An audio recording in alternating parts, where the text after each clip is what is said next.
What's wrong with him? He looks really sad. Is he hurt? Well, nothing we can do about it. Let's go.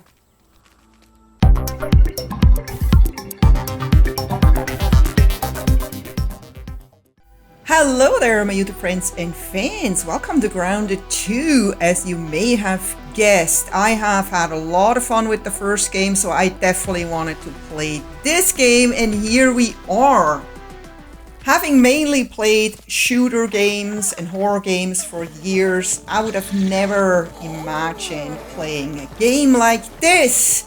Because when I looked at the trailers and everything before the first game came out, I was like, nah, that's a kid's game. That's definitely not for me. It's too cutesy, it's too girly. No, not gonna play this. But then there came the day, and you know, how can you say no to this bot? Look at it. Isn't he cute?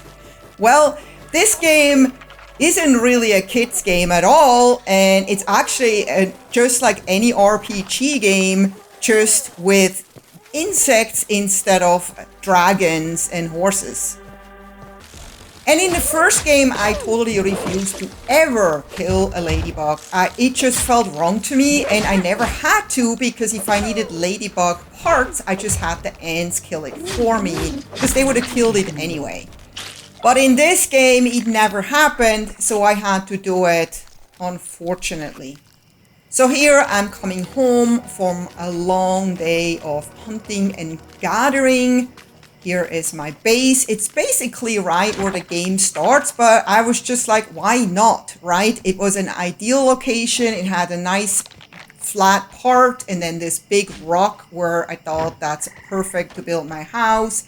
I got here my resources stash of like cut grass and other things. And I wanted it close to a lab, which is right here, because then I can just scan the new stuff I bring home and also upgrade my tools conveniently. I don't have to go find a lab.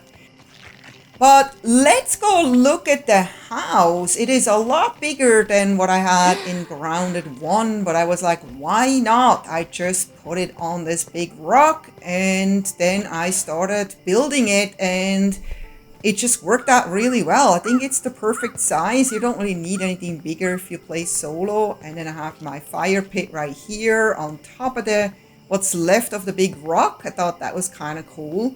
Lots of storage. And yeah, eventually I have to find other places for storage, but so far so good. My workbench, my smithy, everything. Pretty happy with it. It looks really nice at night, even though I didn't really pay so much attention to the lighting. I just wanted to have enough lighting to see. And then here we have a dew collector, which is new in Grounded 2. That's really awesome. I don't really have to worry about water ever again. Then we have this like turret that I haven't used yet, but I put it here because you get attacked once in a while. Then here, this is how I grew my ant.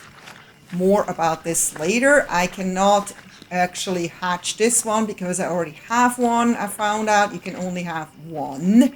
But that's okay. If something happens to my current ant, then I can hatch a new one. It's already ready.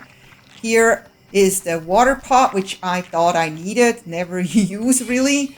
And then here's the inside of the lab. Here is where I scan new things I found to put it into the database to get more recipes to craft cool things. Pretty much the same as it was in the first game. I love that they haven't changed that.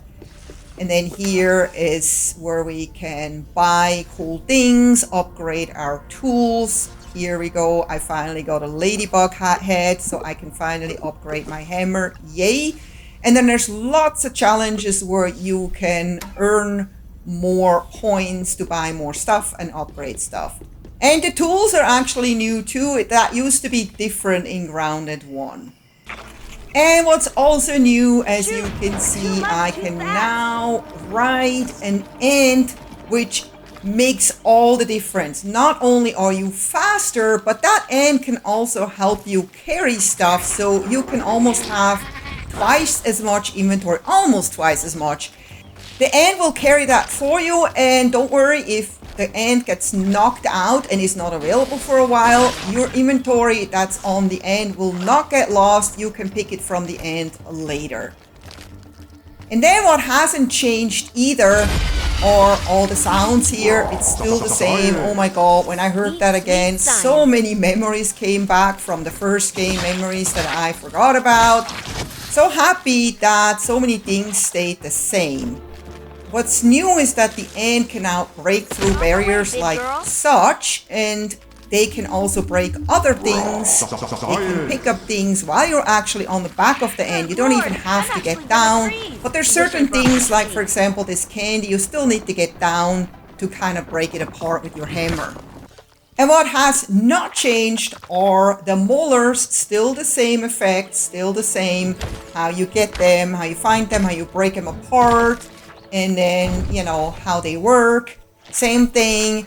But you can't get them at the beginning. You need to have a tool stage 1 first, and then it's the tool stage 2 for the gold one. And here you can see basically what you get for the gold one.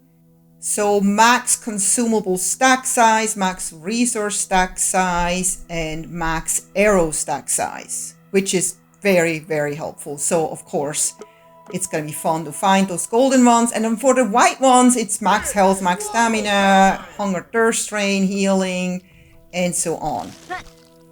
And even though I've already played about 50 hours, I'm still learning new things. I recently found out that my end can carry a bunch of stack of resources and then follow me. So when I build things, I can actually build a lot faster because the end acts almost like as a resource chest.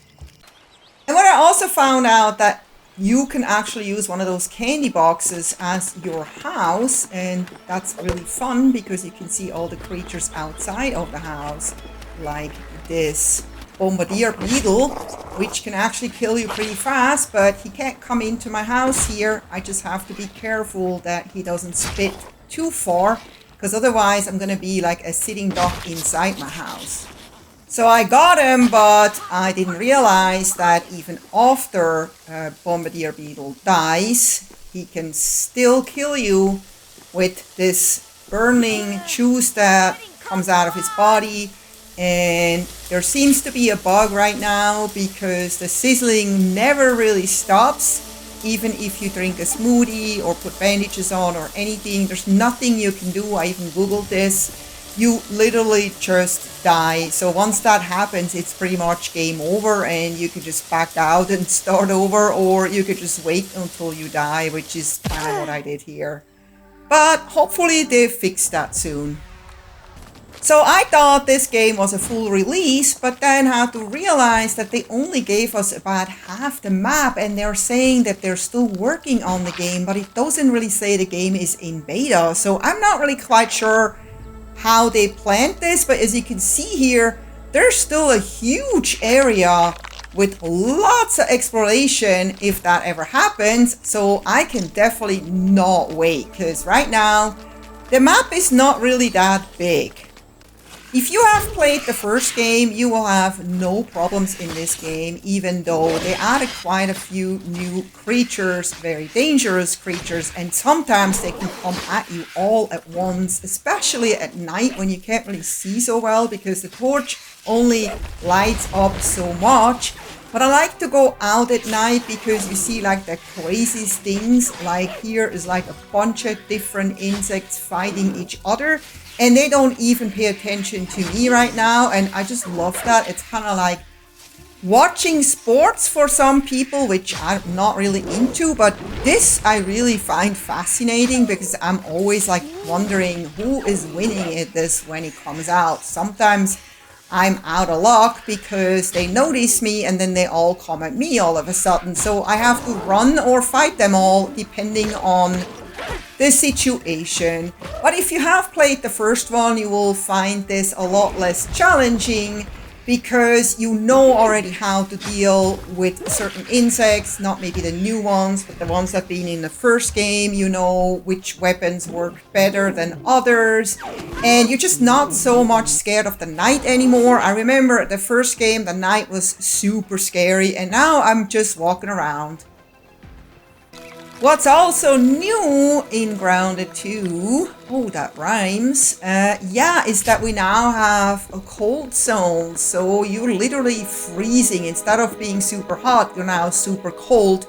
But don't worry, you can just craft some armor that helps you with that, and also drink smoothies. I have learned that just having one armor piece that actually prevents chilling does the trick just fine. I mean, it lets you walk around in the cold. You're still gonna be cold, but you're not gonna like freeze where you literally freeze, meaning you can't move. If you do not have any protection, you can still walk around in it, but like every once in a while you just freeze and you can't move, which is kind of like not good, because then you are an easy to attack target for any creature around you. And especially in this cold area, there are a lot of dangerous creatures, and where I am right now, there is just a million scorpions. So yeah, better protect yourself. Here we go again, a nice little fight between two insects, actually a wolf spider and an orb weaver. And if you played the first game, you probably know how scary those wolf spiders were at the beginning of the game. You basically had no chance. If the wolf spider saw you before you saw it, it basically meant game over, because you cannot outrun those guys. They have a lot of legs, they're long legs, they're strong legs. Forget about outrunning them, but later in the game, you know, when you're stronger and you kind of know where they are, you can definitely avoid them, and that's the same in this game. Sometimes I get surprised by them, but thanks to the end, I could just hop onto the back of my end and we're out of there. That was not something we could do in the first game. But I still absolutely love the bow and arrow. It has gotten me out of so many iffy situations where I was kind of trapped on top of a tree, couldn't get down. So I just shoot arrows down until the creature is down, and then it's safe for me to leave. In this case, I could have left, but I really wanted to have the spider parts. So the wolf spider is down, and then we take out the orb weaver. Boom, and we got ourselves some nice spider parts. Now we can go and pick up our arrows again. But whenever I think I know where the wolf spiders are, I realize there's more places where they are hiding. So sometimes I feel like I need to just go and leave it alone. No reason to hang out and wait for it to kill me, right?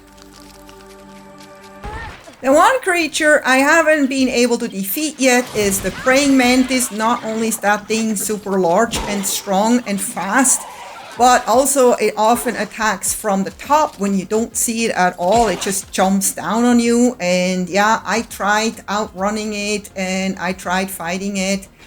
I would say like about 3 of those guys. I haven't managed to beat it yet. One day. And I've played about 50 hours now and traveled to all the places on the map, but there's still so much to discover, so many like caves and little things to see and treasures to find.